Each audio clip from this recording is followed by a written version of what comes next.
this is off interesting engineering. Nanobots will be flowing through your body by 2030. This tech, but the worst case scenario, as some of the things that I mentioned with the nanotech, the self-replicating sort of nanobots that could take over the world, take over the universe almost kind of thing, if they're left unchecked. And also the invasive technology that's going to be in your bloodstream, in your system. And you have no control over it. You know, Yeah, you can't even see it. You yeah, can't even see it. exactly. Yeah. And then let's throw something else in there, the 5G.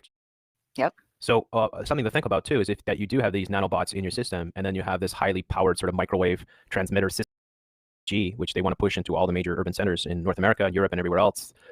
This could be a potentially really toxic soup for the average human being.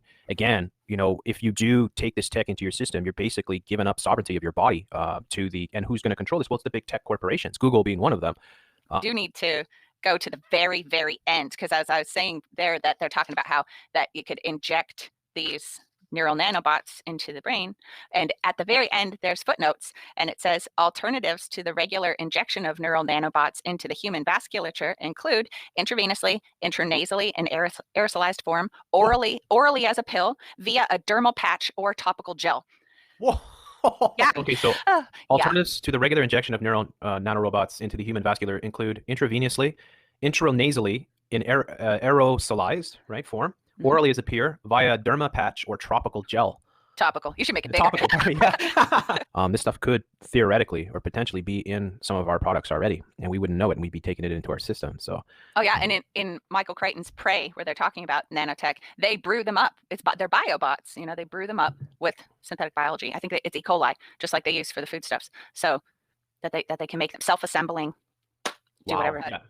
Yeah, neural nanorobotics. That just sounds great. I think though that's the whole thing, is that we're so distracted by so many things that are going on. We're losing sight of the ball of where they're taking humanity.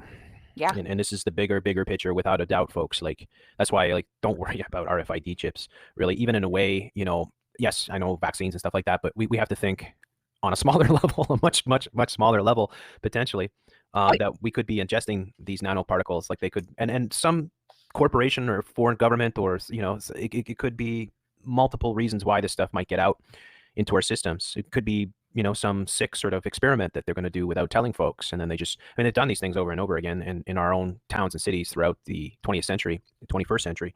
And we are human guinea pigs, so we talk about that all the time, especially with the foods that, you know, all these foods that they are unleashing on the market have not been at all even remotely properly tested.